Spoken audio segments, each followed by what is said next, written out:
മഹാഭാരത കഥകളുടെ മറ്റൊരധ്യായത്തിലേക്ക് ഏവർക്കും സ്വാഗതം. 10ാമത്തെ പർവമായ സൗപ്തിക പർവത്തിലെ കഥകളാണ് നമ്മൾ കേട്ടുകൊണ്ടിരിക്കുന്നത്. ആദിത്യൻ അസ്തമിച്ചു കഴിഞ്ഞു. എങ്ങും ഇരുട്ടി വ്യാപിക്കാൻ തുടങ്ങുകയും ചെയ്തു. പാണ്ഡവരെ കൊന്നേ അടങ്ങൂ എന്ന് ദുര്യോധനനോട് പ്രതിജ്ഞ ചെയ്താണ് അശ്വത്ഥാമാവ് കൂട്ടുകാരോടുകൂടി പടക്കളത്തിലേക്ക് പോയത്. എങ്കിലും പോകുമ്പോൾ അദ്ദേഹത്തിന് ഭയമുണ്ട്. നേരിട്ട് യുദ്ധം ചെയ്താൽ അവർ തങ്ങളെ കൊല്ലുമെന്ന് അദ്ദേഹത്തിനറിയാം. എങ്കിലും തൽക്കാലം ആവേശം കൊണ്ടും വ്യസനം കൊണ്ടും പ്രതിജ്ഞ ചെയ്തുവെന്നേയുള്ളൂ. ശത്രുക്കളെ മുന്നിൽ കാണരുതേ എന്നായിരുന്നു പോർക്കളത്തിലേക്ക് നീങ്ങുമ്പോൾ അദ്ദേഹം പ്രാർത്ഥിച്ചിരുന്നത്. ഭാഗ്യം കൊണ്ട് പോർക്കളത്തിൽ ചെന്നപ്പോൾ ആരെയും കണ്ടതുമില്ല. അതിനാൽ ശബ്ദമുണ്ടാക്കാതെ കാട്ടിലേക്ക് കയറി. ശിബിരങ്ങളുടെ പിൻഭാഗത്തുകൂടി കാട്ടിലേക്ക് തന്നെ അവർ കുറെ ദൂരം പോയി. എന്തു ചെയ്യണമെന്നറിയാതെ 3 പേരും കാടിനുള്ളിൽ ഒരു വലിയ ആൽവൃക്ഷത്തിന്റെ ചുവട്ടിലിരുന്നു. ക്ഷീണം കൊണ്ടും ആയുധക്ഷതങ്ങളെ കൊണ്ടും വിശപ്പ് കൊണ്ടും തളർന്ന 3 പേരും അന്യോന്യമൊന്നും പറയാതെ കുറച്ചു സമയം ആ മരച്ചുവട്ടിലിരുന്നു. അപ്പോഴേക്ക് കൃപനും കൃതവർമാവും ഇരുന്നു കൊണ്ട് തന്നെ ഉറങ്ങി. പട്ടുമുത്തയിൽ കിടക്കേണ്ടവരായ മഹാരഥന്മാർ കാട്ടിനുള്ളിൽ മരച്ചുവട്ടിലിരുന്നു തന്നെ ഉറങ്ങി. പലവിധ ചിന്തകളെ കൊണ്ട് വല്ലാതെ അസ്വസ്ഥനായിരുന്ന അശ്വത്ഥാമാവിന് ഉറങ്ങാൻ കഴിഞ്ഞില്ല. ഇത്രയും കഥകളെ കേട്ട ധൃതരാഷ്ട്ര മഹാരാജാവ് വ്യസനം സഹിക്കാൻ കഴിയാതെ പൊട്ടിക്കരഞ്ഞു. അദ്ദേഹം പറയുകയാണ്, സഞ്ജയ, ഞാൻ എങ്ങനെ ജീവിക്കും? അല്ലെങ്കിൽ വൃദ്ധദമ്പതികളായ ഞങ്ങളുടെ ഹൃദയം കാരിരുമ്പാണെന്ന് പറയണം. 100 പുത്രന്മാരുടെ മരണത്തെ കേട്ടിട്ടും ഞങ്ങൾ വീണു മരിക്കുന്നില്ലല്ലോ. രാജാവായും രാജാവിൻ്റെ അച്ഛനായും ഞാൻ കഴിഞ്ഞു. ഞാൻ കൽപ്പിക്കുന്നവനല്ലാതെ ഒരിക്കലും കൽപ്പന കേൾക്കേണ്ടവനായി ഇരുന്നിട്ടില്ല. ആ സ്ഥിതിക്ക് പാണ്ഡവരുടെ ദാസനായി ഞാനിനി എങ്ങനെ കഴിയും? ഭീമനല്ലേ ഞങ്ങളുടെ മക്കളെയൊക്കെ കൊന്നത്? അയാളല്ലേ ഇനി എന്നോട് കൽപ്പിക്കാൻ പോകുന്നത്? മനുഷ്യൻ എത്ര വലുതായാലും ദുർബലൻ തന്നെ. അവന് വിധിയെ അതിവർത്തിക്കാൻ കഴിയില്ല. മൂഢനായ ദുര്യോധനൻ ധാർമ്മികന്മാരുടെ ഉപദേശത്തെ കേൾക്കാതിരുന്നതുകൊണ്ടാണ് ഇങ്ങനെയെല്ലാം വന്നു ചേർന്നത്. വിതുരൻ പറഞ്ഞതൊക്കെ ശരിയായി.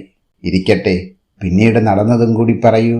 ഇപ്രകാരമുള്ള ധൃതരാഷ്ട്രന്റെ വാക്കുകളെ കേട്ട സഞ്ജയൻ അവയ്ക്ക് പ്രത്യേകമായി മറുപടിയൊന്നും പറഞ്ഞില്ല. അദ്ദേഹം പിന്നെയും കഥ പറയാൻ തുടങ്ങി. അശ്വത്ഥാമാവും കൂട്ടരും ഇരിക്കുന്ന ആൽവൃക്ഷത്തിന്റെ അധികം ദൂരത്തല്ലാതെ മറ്റൊരാൽവൃക്ഷം കൂടിയുണ്ട്. അതിന്മേൽ ധാരാളം കാക്കകൾ താമസിക്കുന്നുണ്ട്. സമയം നല്ലവണ്ണം രാത്രിയായതിനാൽ കാക്കകളൊക്കെ നല്ല ഉറക്കമായി. ആ സമയത്ത് ഒരു കൂമൻ അവിടെ പറന്നെത്തി. വൃക്ഷത്തിന്മേൽ ഉറങ്ങിക്കിടക്കുന്ന കാക്കകളെ പല പ്രകാരത്തിൽ ഉപദ്രവിക്കാൻ തുടങ്ങി. ശത്രുവിൻ്റെ ആ ഉപദ്രവത്തിൽ നിന്ന് രക്ഷപ്പെടാൻ കഴിയാതെ അസംഖ്യം കാക്കകൾ ചത്തുവീണു. അത് കണ്ട ദ്രോണപുത്രന് ഒരു പുതിയ ആശയം തോന്നി. അതൊരു ഉപദേശമാണെന്നുകൂടി അദ്ദേഹം തീർച്ചപ്പെടുത്തി. ഇങ്ങനെയുള്ള സന്ദർഭങ്ങളിൽ ശത്രുക്കളെ ചതിയിൽ കൊല്ലലല്ലാതെ മറ്റു മാർഗങ്ങളൊന്നുമില്ല. ചിലപ്പോൾ ഇങ്ങനെയും വേണ്ടിവരും. അതുകൊണ്ട് ദോഷമില്ല എന്ന് അദ്ദേഹം തീർച്ചപ്പെടുത്തി. ചില കാര്യങ്ങളൊക്കെ മനസ്സിൽ ഉറപ്പിക്കുകയും ചെയ്തു. അപ്പോഴും പാണ്ഡവരുടെ വിജയാഹ്ലാദത്തിന്റെ കോലാഹലം കേൾക്കുന്നുണ്ട്. അദ്ദേഹം കൃപനെയും കൃതവർമാവിനെയും വിളിച്ചുണർത്തി അവരോട് തന്റെ ആശയത്തെ അറിയിച്ചു. അവരത് കേട്ടപ്പോൾ ലജ്ജിച്ച് ഒന്നും മിണ്ടാതിരുന്നതേയുള്ളൂ.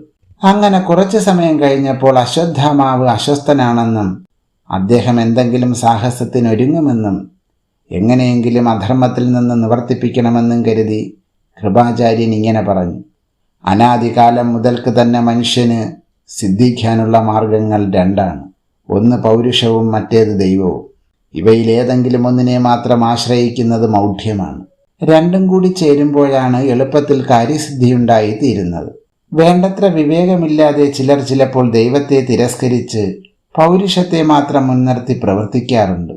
മറ്റു ചിലർ യോഗമുണ്ടെങ്കിൽ വന്നു ചേരുമെന്ന് കരുതി പുരുഷപ്രയത്നം ചെയ്യാതെ അലസമായിരിക്കാറുമുണ്ട്.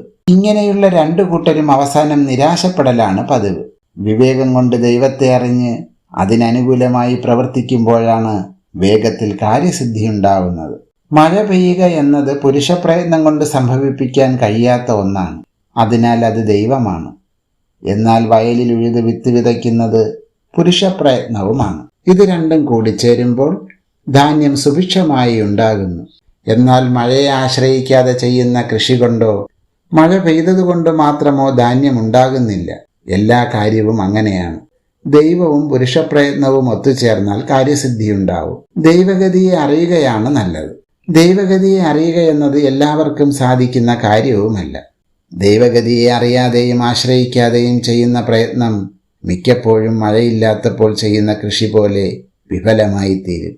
വേണ്ടത്ര വിവേകമുള്ളവർക്കും ആപ്തന്മാർക്കും ദൈവഗതിയെ അറിയാൻ കഴിയും. അതിനാൽ അങ്ങനെയുള്ളവരുടെ വാക്കും അഭിപ്രായവുമാണ് എല്ലാ കാര്യങ്ങൾക്കും മുഖ്യമായ പ്രമാണം.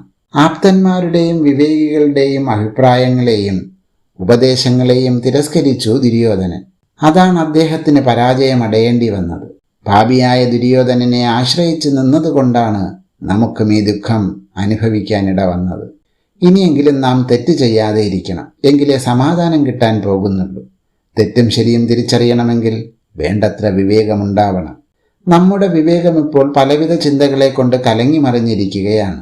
അതിനാൽ ശരിയായ ശ്രേയോമാർഗത്തിൻ്റെ ദർശനത്തിന് നാം ഇപ്പോൾ ആപ്തോപദേശത്തെ ആശ്രയിക്കേണ്ടതായിട്ടാണ് ഇരിക്കുന്നത്. അതുകൊണ്ട് വേഗത്തിൽ അരമനയിൽ പോയി ധൃതരാഷ്ട്ര മഹാരാജാവിനോടും ഗാന്ധാരി രാജ്ഞിയോടും ബുദ്ധിമാനായ വിതുരനോടും ചോദിക്കാം. അവരുടെ അഭിപ്രായപ്രകാരം അവർ കാണിച്ചു തരുന്ന മാർഗം ശ്രേയസ്സുറ്റതായിരിക്കും.